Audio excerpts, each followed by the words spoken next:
So welcome back to the show. Today I've got Marisa Perry joining me. She's the co-founder of Marisa Perry. Is it Atelier? Oh, that's how you pronounce it? Yeah, Atelier.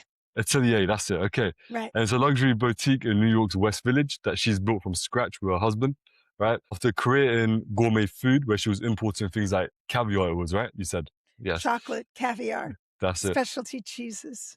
She was told that entering the bridal jewelry market against, massive companies like Tiffany, Harry Winston was almost impossible. But that was 20 years ago, Marissa. So great to have you on.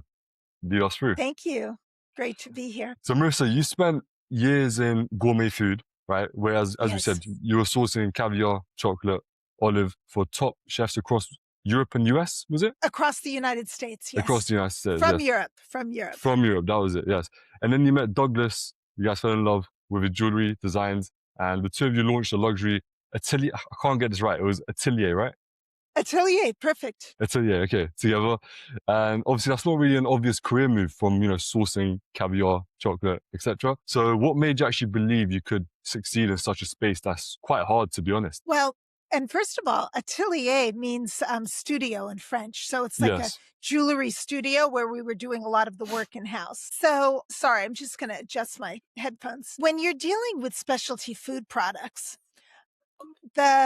some of the issues are things are perishable. You only have a limited amount of time to sell them. If you don't sell them, you have to throw the entire lot away. When I had been there for many years and I had sort of imported everything that was missing, and I felt like I could have coasted in my career and kind of made money on everything I had previously done. Like a lot of people would have loved to be in that position. But I felt like my main contributions were kind of over. And I was sort of looking to do something else. And I was thinking about becoming a sommelier or, I was thinking of other things in the food business, but there's not a lot of money to be made in the food business. The margins are very small and it's a little difficult. And as far as women were concerned in that industry at that time, I was already kind of doing better than most of all the women. And I didn't really know where else to go unless I wanted to compete with the people that I worked for. That was one way I could have made more money, but I loved them and I didn't want to compete with them. And they taught me everything I knew. So I didn't want to take that and use that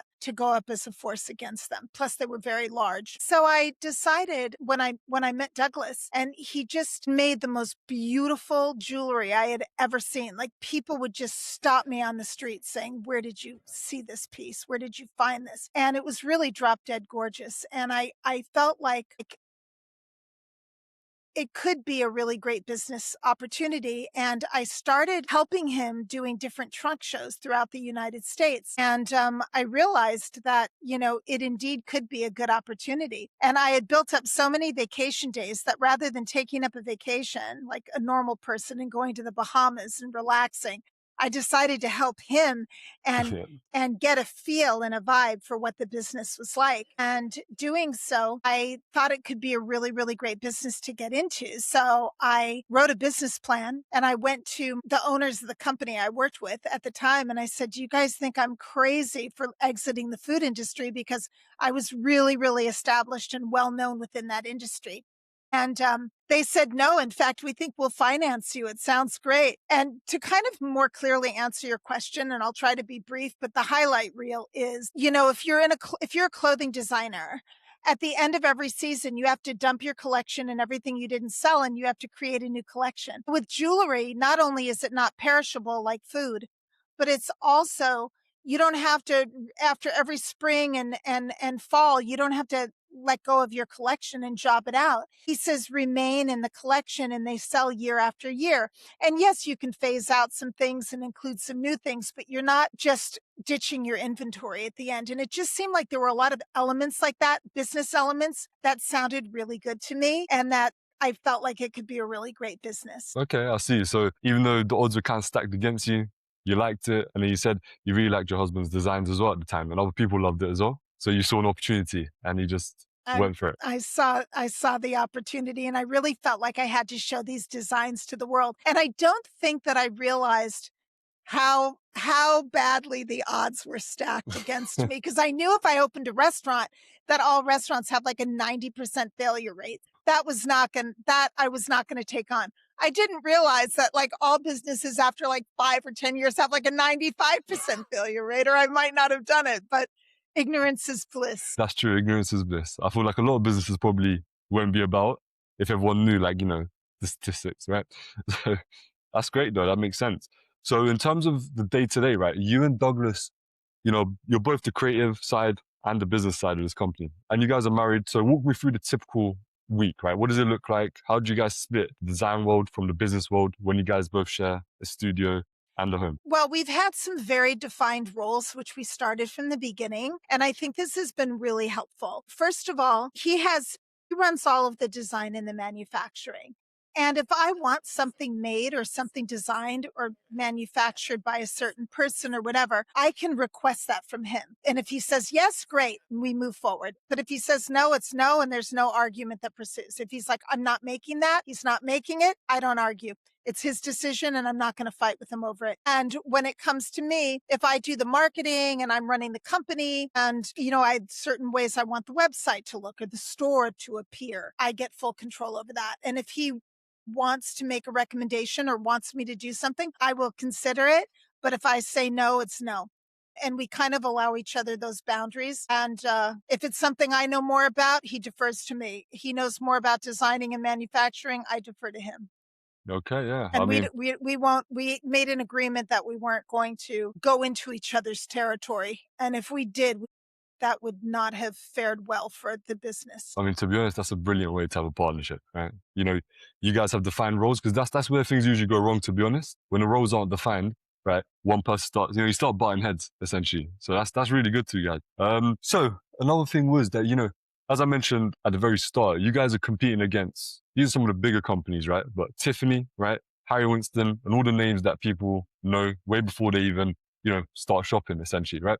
Of course, there's some other ones as well that you guys compete with. So what does the traditional luxury jewelry industry get most wrong about how they treat clients, would you say? Well, these are kind of two separate questions. So, first of all, when I first started, well, I'm going to back up a minute. When I first started my business, we were doing fashion jewelry like sterling silver, 18 karat gold, semi precious stones, and diamonds. Everything was real, but it was not all fine jewelry. Mm. And so I wasn't really competing in the bridal space.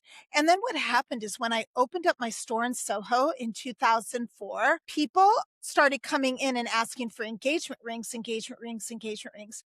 And Douglas had a long history of doing engagement rings. It's just not what we Mm. were doing when we initially set up Marisa Perry. And so he just went ahead and started to make them for people. So it started growing really organically. And then that led into the second kind of part of your question, which is that I had a woman who was she worked for like a jewelry, I want to say almost consortium that advised jewelry companies and was there to help budding designers become successful. And she said to me, we were at the JCK show, and she said to me, I wouldn't go bridal, Marissa. I don't know why you're thinking about going bridal. And she said it like in front of a group of people. And she goes, you have Scott Kay and all these really big bridal designers that supply the jewelry stores. And there's just no room for like a small designer. And you're up against all the big names. So that is not an area that you should enter. And I understood what she was saying at the time, but organically what I was getting from my customers were they did not want those other designers. First of all, they Mm. didn't want to pay, didn't I have what probably used to be the old Tiffany's customer. I have the finance guys and the Wall Streeters and people like that, but people are more educated now. They don't want to pay double and triple to get something that they can get of equal quality without Yeah. paying that brand equity. And the customers that do want that brand equity will continue to shop at those stores. But people wanted a quality ring, but really having the intrinsic value in that ring. And it just sort of happened organically for us. And I didn't really listen to her. I mean, I understood where she was coming from, and it wasn't that she was wrong, but the companies she was referring to, when I first started, some people would come in saying, I saw an image of this ring in this magazine, and could you make something like this? Or we love this setting. But I don't get any of those people anymore. And in Mm. fact, ironically, what's happened over the years is we're the ones that people are taking the designs from and copying. I hate to say.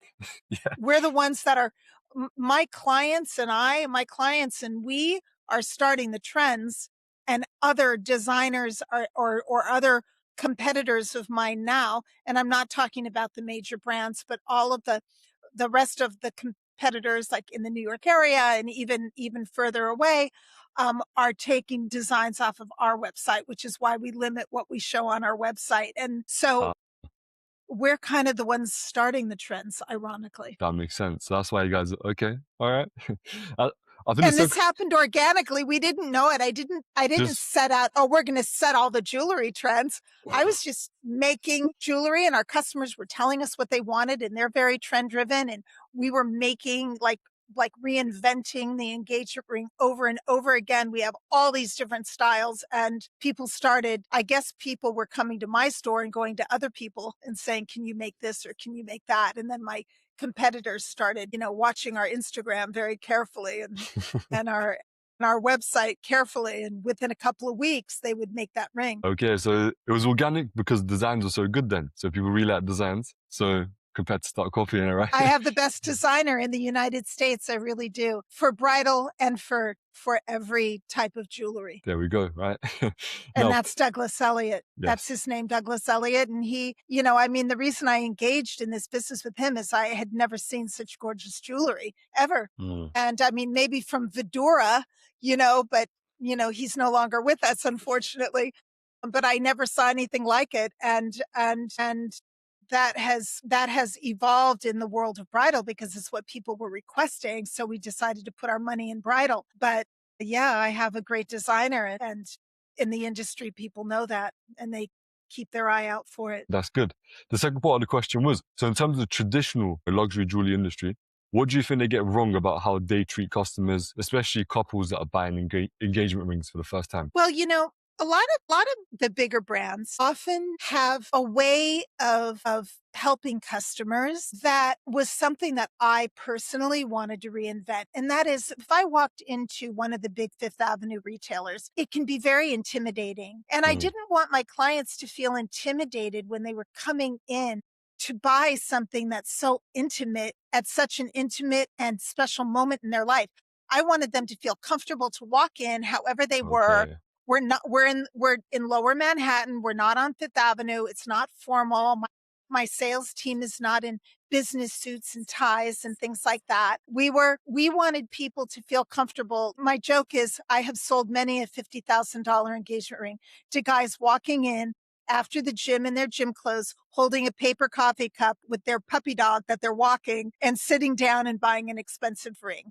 And I feel like sometimes when you walk into the Fifth Avenue retailers, it's much more formal. And although our quality of the product is the same or better, I didn't want people to feel like they just couldn't relax and enjoy the process of buying an engagement. So I feel like that's where we had and I also designed my first store in a way where I didn't want it to feel intimidating. And a lot of jewelry stores throughout the United States kind of look like a men's club and they're beige and they've got plaid men's chairs to sit in for the guys and a television set. And they've got more bulky showcases. And, jewelry is about abundance and it's feminine and it's about sexy and being beautiful. And I had kind of like a boudoir look to my first store that still remains. It's a little bit nicer now and a little more polished, but I wanted it to feel not too fancy and to feel approachable so Okay. clients could relax.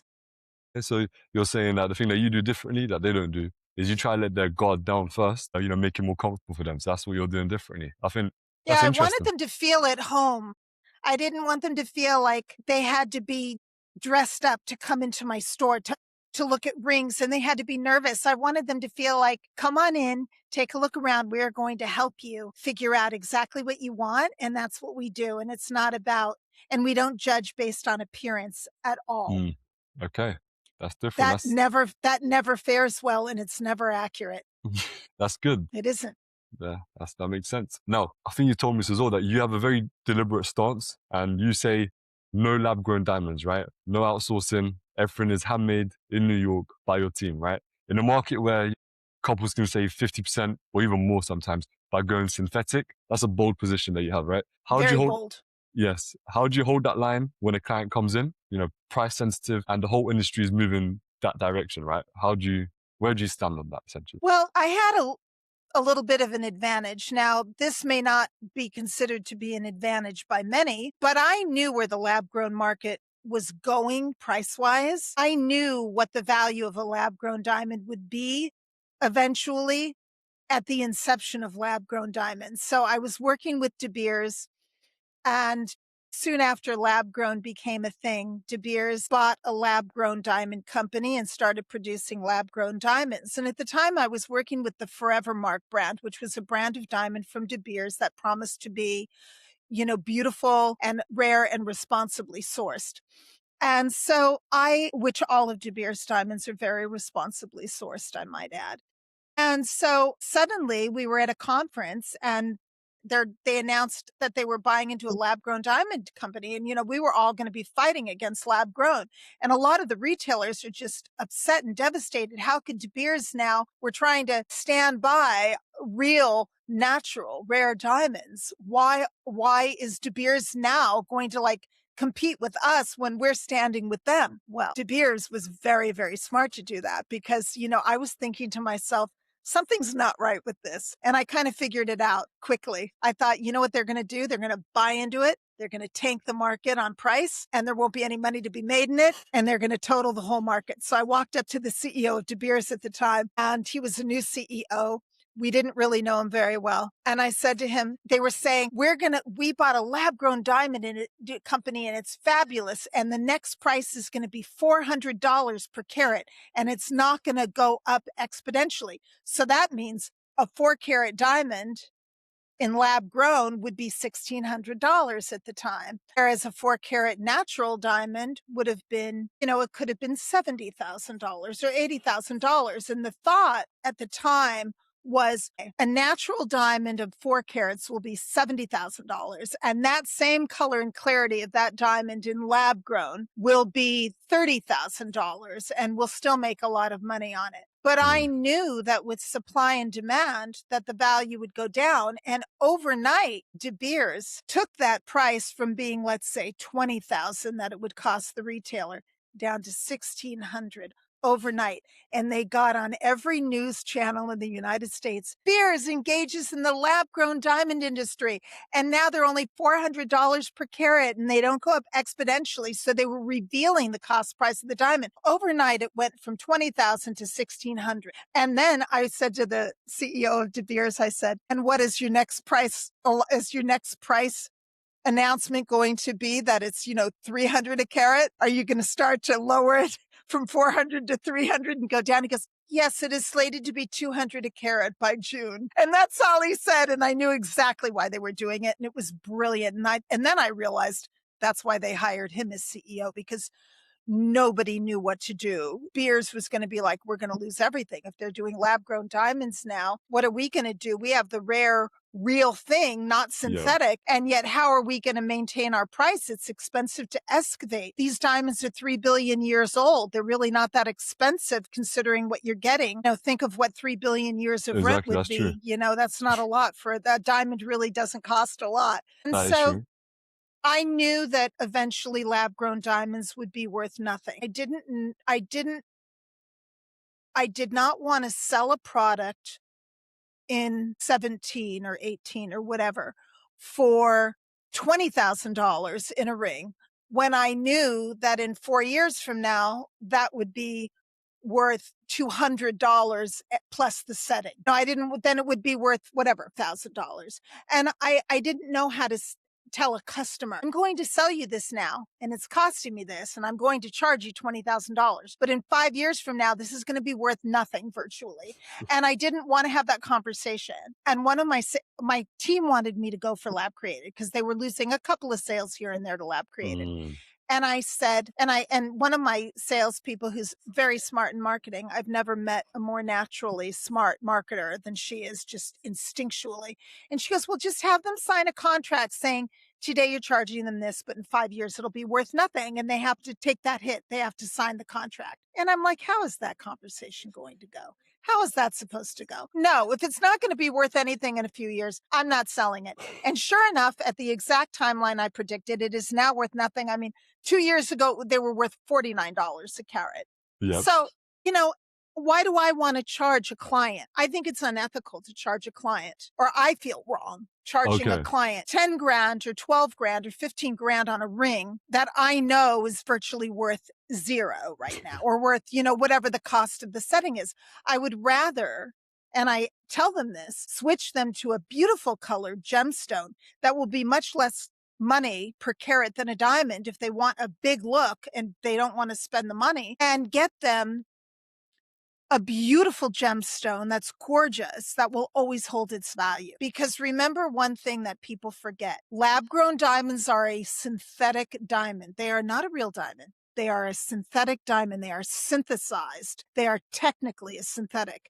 So I feel that when a woman receives an engagement ring, or a man receives an engagement ring, I feel like that is, traditionally an engagement ring is a gift from a man to a woman for her hand in marriage. So Yep. let's say nowadays it would be a gift from one person to another for their hand in marriage. I feel like that should be a fine jewelry gift. It should be something that they can't just go out and buy themselves. Yes. Now, if a woman, doesn't want to pay $15,000 for a pair of large carat weight diamond studs, and they want to get a lab created look as like a piece of costume jewelry that looks really good, there's a place for that. They can buy a lab created thing. If they want to buy a cute, trendy cocktail ring and lab created, and they want to spend $300 or $400 or $1,000 and they want to buy that for themselves, great. But when it's your engagement ring, you should receive a piece of fine jewelry, and lab created diamonds. I'm sure they're already at Kohl's for $69.99. I don't think that we need to have that be our engagement ring. Okay, I see. So you're That's my saying stance. that makes sense. So you're saying that it's too important of a life event for you to just get something that's synthetic, essentially. That makes sense. It does. It does make That's sense. the bottom line. Like, why are you, it's not a special ring if it's something you can just go out and buy on any Tuesday. I would rather, and now that stated, a lot of jewelry stores that are still selling lab created diamonds are charging a lot of money. They might Yep, charge $10,000 for that ring. But I know what it costs to make, and I don't think that's fair. Whatever you buy from me, the intrinsic value of that item has to equate with that price tag. that makes sense. And That's I good. do that for long term. And there is one more thing that I think is important to point out. A lot of my competitors are new, and they came around when lab created diamonds came around. I had a long history being in business for 24 years of selling a lot of expensive engagement rings, like $20,000, $30,000, $40,000, $50,000, $60,000, $70,000 that were natural diamonds. So I don't want one of those customers to get compliments on their ring and their girlfriends go, "Where did you get that ring? It's beautiful." And they say Marisa Perry. I don't want those people to go, "Ugh, it's probably lab created. They probably didn't spend that much." I want, when people say they bought a diamond from my store, it's a natural diamond, and they should get credit for buying a beautiful natural diamond and spending the kind of money that that requires. And I didn't want people to, I have to protect the customers that have already bought so many natural diamonds from me. Okay. I didn't want there ever to be a question that their rings were not a natural diamond. Okay, I see. So it's a lot about brand image as well, essentially, right? So when people hear the brand, they know it's real. No, there's no fake going on here. That makes sense. I think, 100%. talking about brand image, I think it ties perfectly into the next question I'm about to ask. This one's a bit more different, but essentially, I did find out that you also offered a reality TV series about the Atelier, right? That's how you say it again. And you actually turned it down at the time. And, most small businesses, especially after, the jump from gourmet food industry, right? Most small business owners would have jumped at that kind of exposure. So what was the thinking behind you saying no to that? Well, I really wanted to accept it, because no matter what the behavior is with people engaging in a reality TV show, you will still have lines of people around the corner trying Yep. to come in to buy your goods. So it would have been a very smart business decision in that regard. The problem is, we had to display a lot of conflict and fighting and biting and pettiness and, people arguing to get the ratings on the show. That's Yep. what they were looking for, because conflict sells reality television. And I didn't want to have to orchestrate fake conflict in order to sell my product. And I just felt like that kind of drama it really wasn't on brand for me. We don't really have a lot of that in my store. I like good energy, and people Yep. feel good energy, and they walk in and we all get along, and we all really enjoy our work there, and we all love supporting each other, and people aren't angry when another person makes a great sale. Like, we're all encouraging, and it's exciting, and it's not like there's fighting and biting going on that would really work for a reality TV show. So I just didn't really want to start portraying that. And it would have been really inauthentic to start Mm. portraying that. And I don't know, it was out of my comfort zone. And I thought, I don't see the big guys like Cartier and Tiffany and people who have been around for for decades or for centuries airing their dirty laundry in public.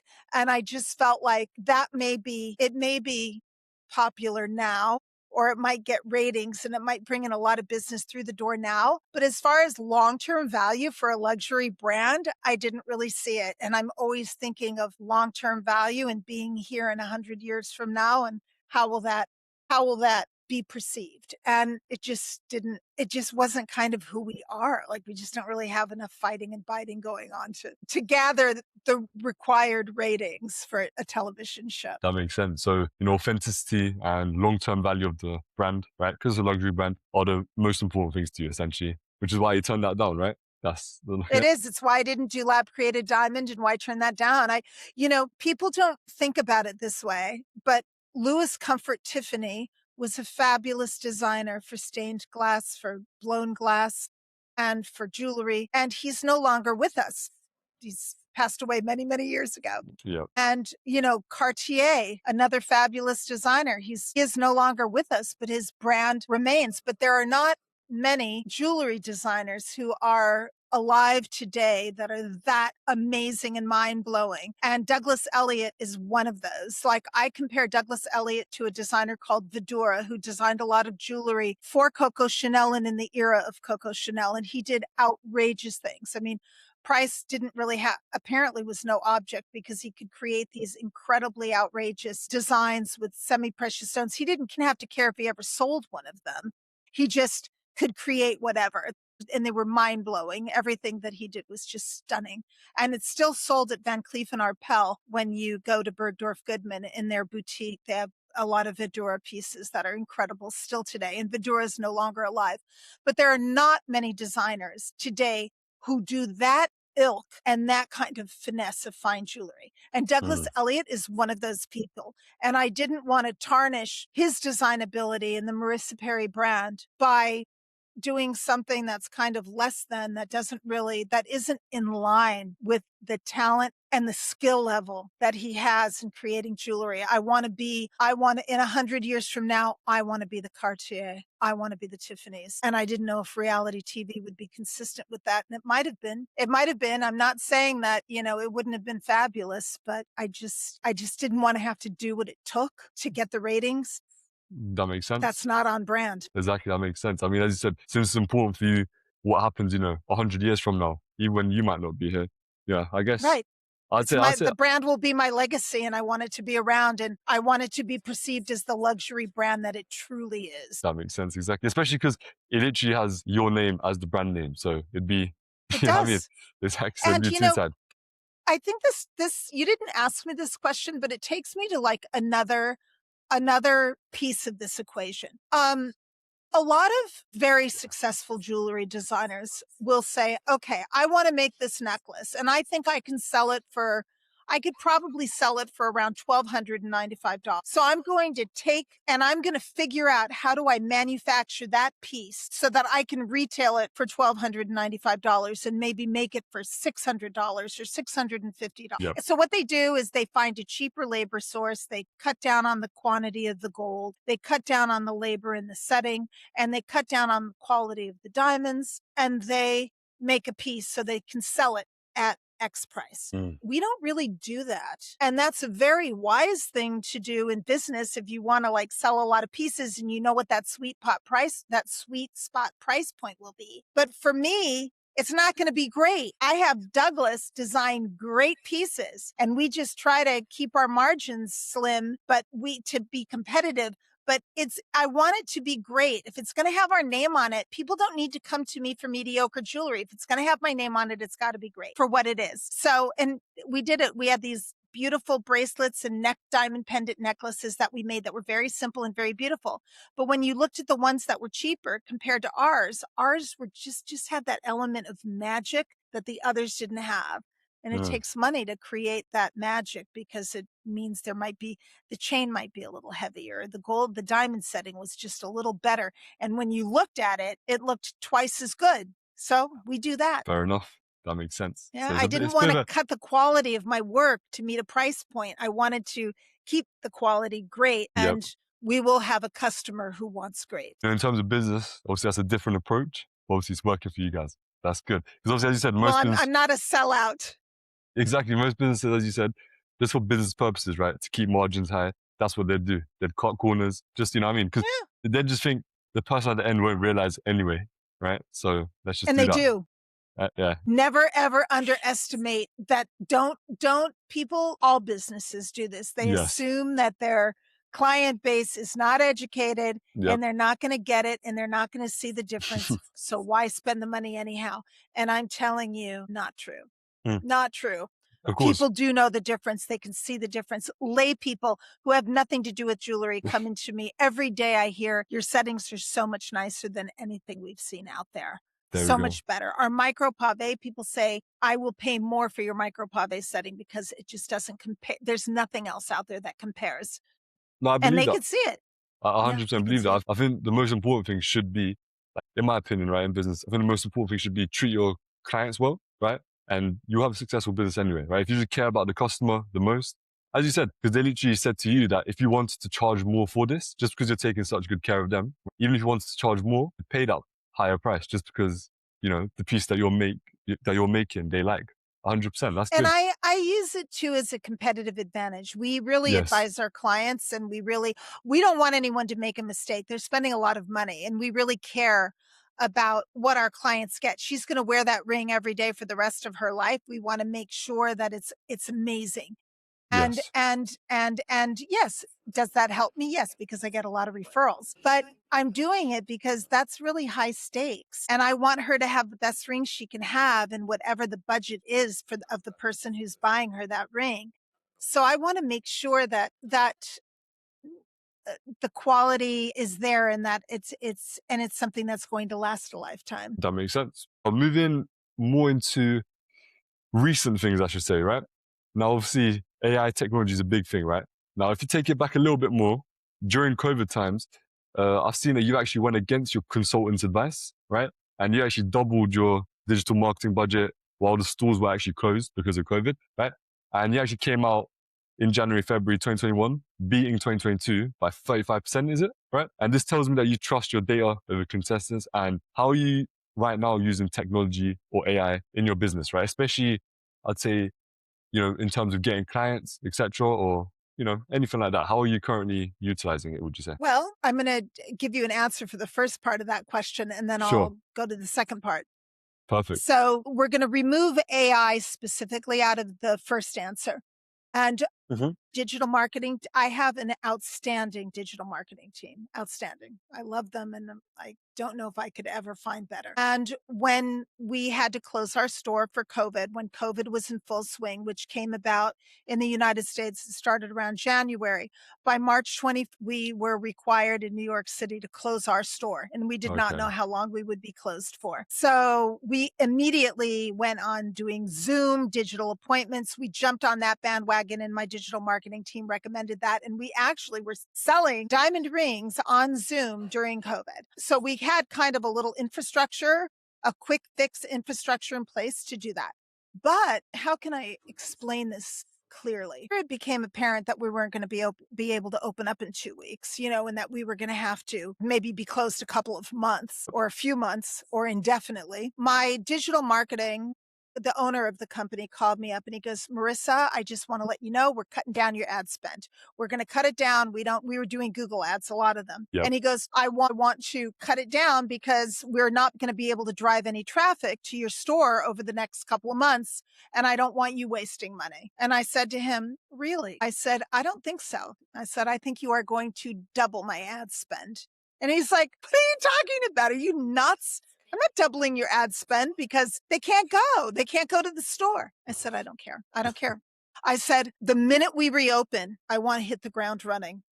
Yeah. And I want people having talked to us, seen us. I want to be so in their mind by the time we reopen that we don't lose the momentum. And the best way to explain this, and I'll try to be concise, not my best attribute, is people will come in and let's say on any given year, they'll come in January, they start looking at rings, then they might pop back in around March and take another look at your goods again. And then they decide, okay, I think I really know what I want. And we really think we want to do business with you. And we're going to set up an appointment in April and we're going to come in and look at diamonds and we're going to pick our stone and make our ring.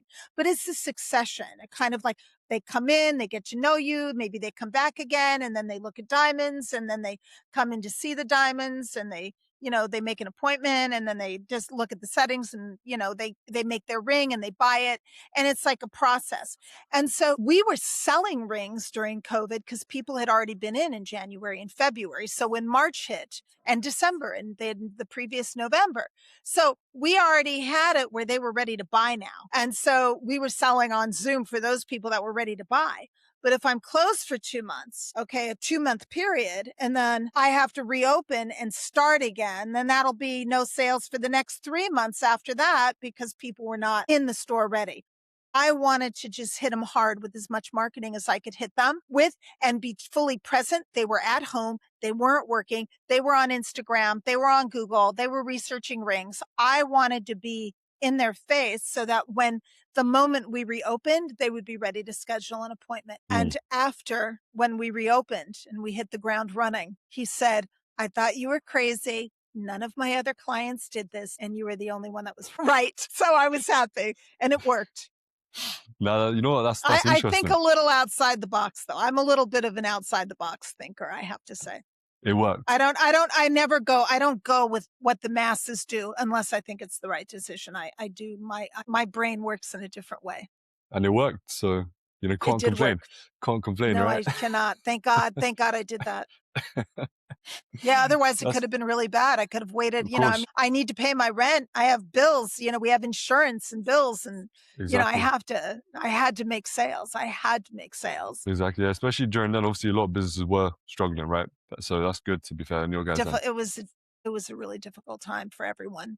100%. It was difficult for every reason possible. Exactly. Yeah. Literally not even just business. 100%. Yeah. The second part of the question obviously was nowadays, people just always talk about AI, these technologies, that technology, right?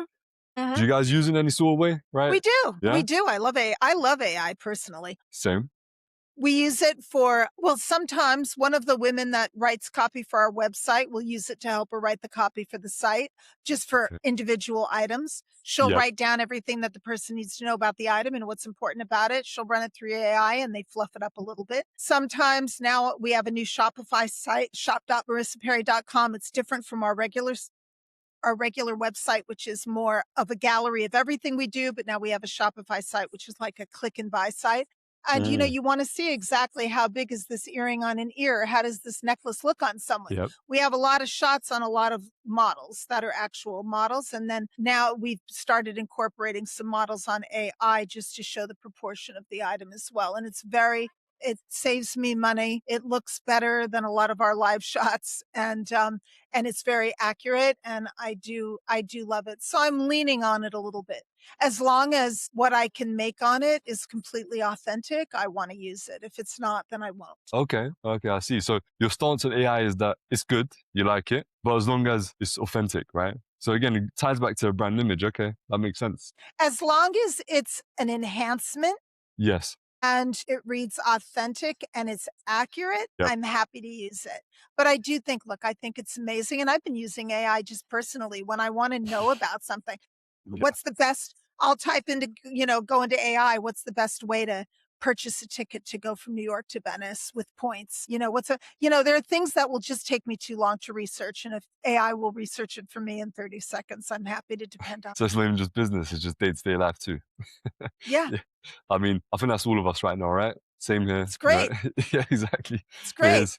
It is. I don't have time to do I don't have enough time and enough of a team. I have a big team, but I don't have enough of a team to get into the nitty-gritty details of everything I do in my life, and AI has saved me some time. That's brilliant, to be honest. That's good. Especially, business that's been in business for so long, right? They're usually a bit slower to adopt AI. Obviously, you went and implemented it. But yeah, I think that's just how you are, right? You just go in, implement things straight away. Well, I do if I feel that It's going to help. look, am I a little lazy? Yes. I've been in business for a long time. I'm not 21 years old. I'm not embracing every particle of technology that's come around. I've been really negligent personally on Instagram. I have a team that runs my account. They do the videos, they do everything. I don't have enough time to really get on camera and talk about my jewelry, which I should. It's a huge faux pas that I have made. Yeah, But but but I feel like I don't always embrace everything. I don't always want to take the time to learn how to use everything. That's true. My brain's already pretty full. I don't, I'm not that eager to add to the pie. But when I can have something that really saves me time and money, I can't, I have to learn it. And makes sense. AI, there's nothing to learn. You just Just type it in, use it. right? Actually, makes sense. Oh, back to business side of things, as I said earlier as well, 20 years of sitting across from couples, right? Probably one of their most important decision-making times, when it comes to relationships, right? Totally.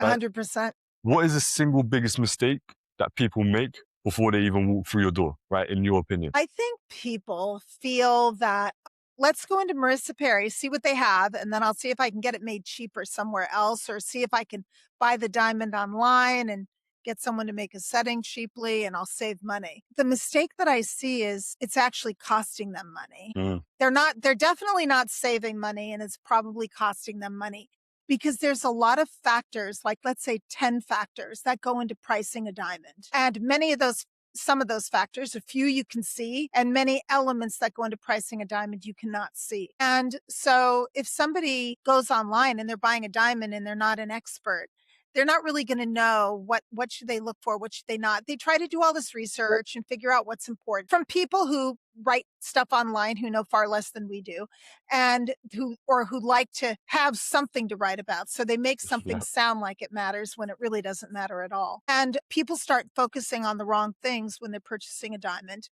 And it's misleading, and they think that they can do it better on their own when actually they would save a lot of time and a lot of money and definitely a lot of heartache. And if they would save themselves from making some very costly mistakes, if they would go to their local jewelry store and go in and actually get help from someone who knows what they're doing. And in our case, in our store, you tell us what you want. The person who's purchasing the ring will give us a budget that's comfortable for them. And it's up to us to use our knowledge and our contacts and our resources to come up with a great selection of diamonds, which is what she wants in the proper budget. And then they can look at the diamonds together and decide this is important to me, this isn't important to me. It's Mm, empowering the client to compare and contrast different diamonds in different colors and clarities and shapes and cuts. And they can look at it and they can decide, okay, this is really where I want to allocate my money, not where I don't. The diamond price is the diamond price worldwide. I don't get a different price on diamonds than anybody else in the world. It's basically, what are you picking? What are you selecting? What's best for yourself? And what matters to you? Do you prefer to go smaller and whiter? Do you prefer to go larger and a little warmer in color?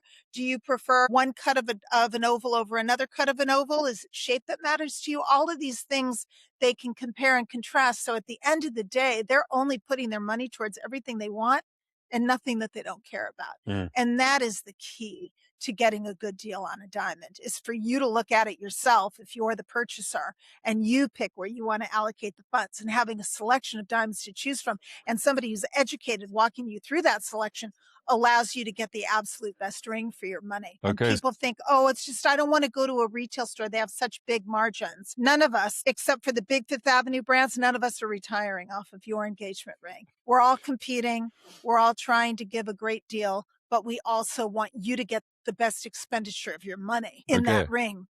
I see. So you're And saying, that's going online, buying a diamond and trying and getting a bad setting online, or getting, which they're none of them are good, or getting something that's, less than, or trying to get somebody to set it, then it just turns out to run a little bit more money and not be as good in the end. so you would say that essentially the biggest mistake that you see them make is they come in, but with the intention that, DIY basically, they're going to see the design they like and they're going to try get someone else to do it, etc. But you're saying that, look, just go to someone that knows what they're doing, right? That's going to take care of you and just pick which, okay, that makes sense. Obviously that makes sense. I think that happens a lot though. I think that happens in a lot of industries where people think, look, I could do it better than the professional, right? They try to do it themselves or take care of themselves and it doesn't end up going well. It ends up costing them more, as you said. So yeah, that makes complete sense, to be honest. I feel like that's with It's better something, if you don't really have a lot of expertise in something, better to go to someone who's got a lot of expertise in that field, because they're going to know tricks of the trade that you're never going to know.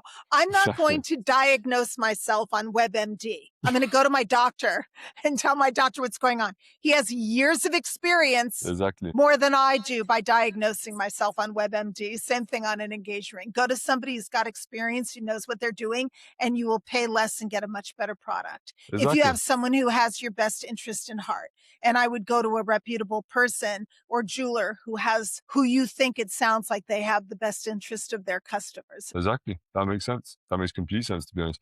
My next question is, if you could have a magic wand, right, and you could fix one thing about Marisa Perry, right, so essentially grow the business, right, not about the product, not about the service, but specifically the business building side of things, what would you say it would be? What's the one thing? I would love to wave a magic wand and have more people walk through my door.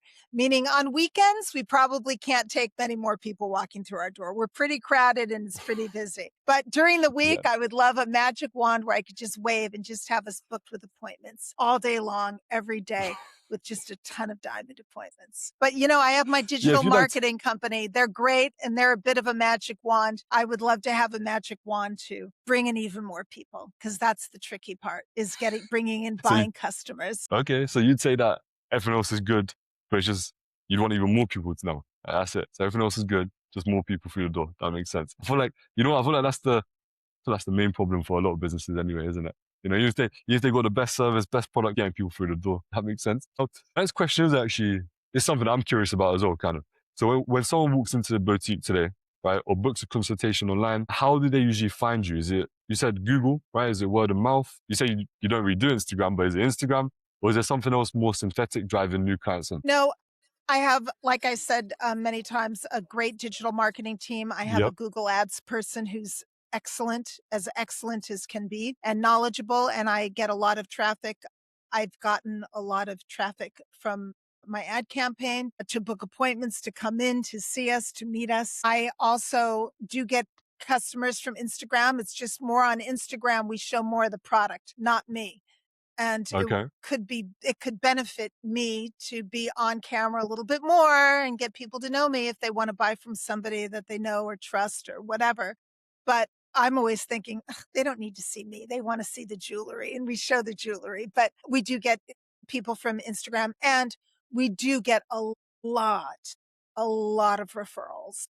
Okay. Referrals is a big one for us. I mean, I have one salesperson, and probably, meaning I have quite a few salespeople, but one of them, I don't know, but 40% of her business could be referral. Yeah. Because once people come to us and they understand the service and how you need the service, it's not a click and buy item. You need to, you might have to come back. You might have to resize the ring. You might have to get something adjusted with the fit of the ring. Once people understand the experience and how much help it is to have an experienced salesperson helping you and guiding you in the right direction, they're like, you got to see my friend. And they realize once they've paid for the ring that it wasn't any more expensive than buying it at another, maybe buying it at another, place that supposedly has amazing prices. So why they want to refer it to their friends. And I did have one man come in, because I deal with a lot of finance guys, who did a spreadsheet on all the jewelry stores in New York and what they were good at, and how they came in price wise and quality wise. And I didn't really see the spreadsheet, but apparently we won. So he passed it around his office. Okay. And all the guys went, Nick already did all the work. I'm just coming straight to you. I'm not going to bother. I thought that was a great story. And I'm like, thank you. That is hilarious. So we that do one is. depend on referral. Okay, so you'd say that It's really funny. referral is a big part of your business then. Yes. Yeah, okay. That makes sense. That makes sense as well. Let me see here. So, yeah, I guess I think this is the last question that we actually have.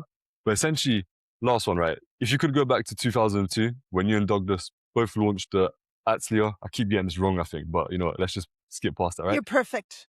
The thing is, I actually didn't know that word before, you know, I looked into all of this. So anyway, knowing everything that you know now, what's the one thing that you would have done differently from day one? You know, I've given this a lot of thought, and the answer is I don't know, and maybe nothing. But I think I would have been a little bit more strict on the expenditure of money. I think I would have watched money carefully. And you know, there's really two schools of thought to this. If you're into manifesting, which I am, you Yep. don't really want to be focusing on nitpicking about money because it comes from a place of lack and it comes from a place of more like fear and lack. And that's Yep. not a great way to manifest more abundance. Acting abundantly and coming from a place of abundance is the best way to attract abundance. So from that aspect, I did everything right. But I feel like as a business person now, I think if I had been a little bit stricter on the expenditures of cash, and a little bit more disciplined in certain ways, it could have been better. If I had it to do over again, I might be a little bit more mindful of that. I mean, I was never extravagant, but I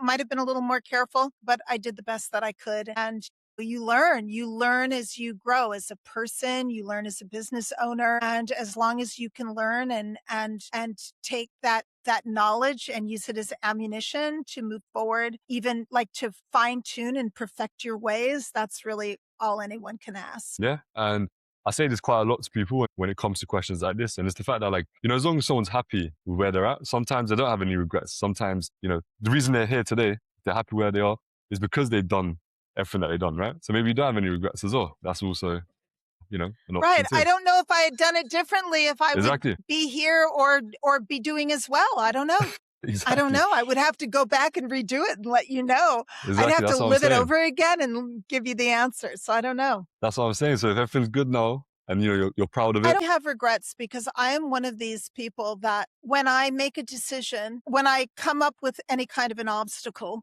mhm, or like a question to what the right decision would be, I think about, okay, you know, I think ahead about like cause and effect. yep, Okay, if I do this and this happens and this could happen and that could happen. So, okay, that's one strategy. And if I do this, this and this and this could happen. If I do this, this and this could happen.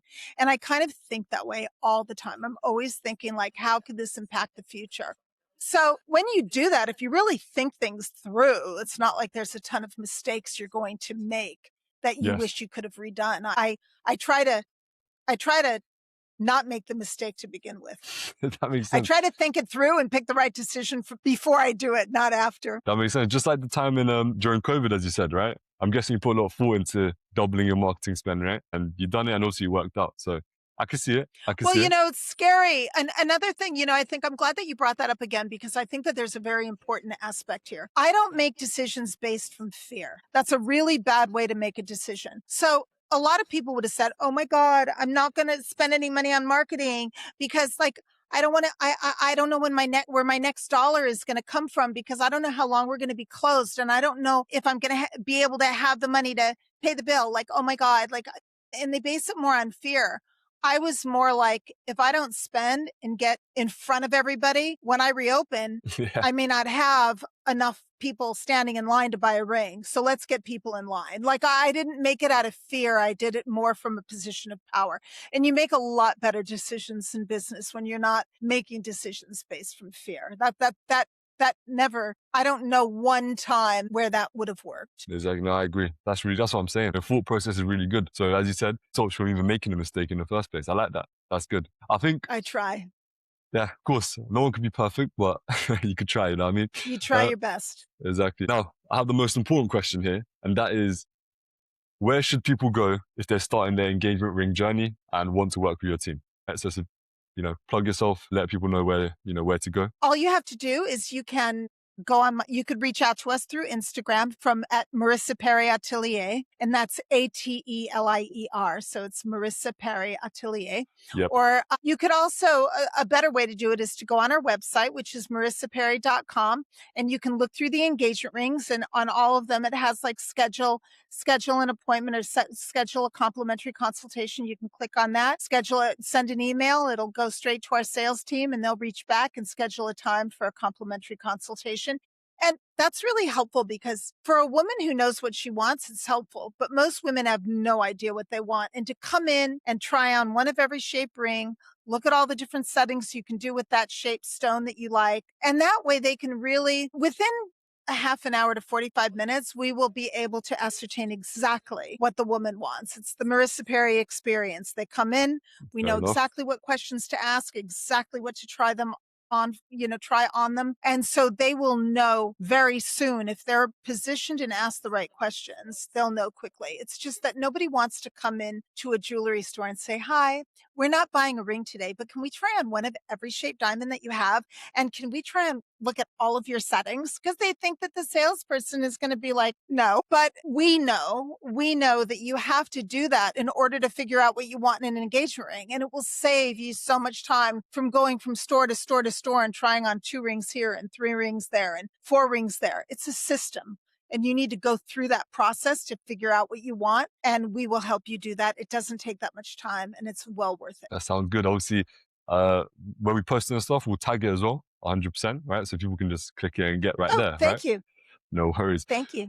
But yeah, I think that's the end of the podcast. That was actually a great conversation, to be honest. I enjoyed it, right? I could tell that you're quite passionate about Thank you. everything as well, right? It's good. But yeah, guys, I hope everyone else that watched it enjoyed it as well. But that's everything. Catch you guys on the next episode. Well, thank you so much for having me. And it's been a pleasure working with you on this, I must say. Thank you. So thank you. No worries. Thank you.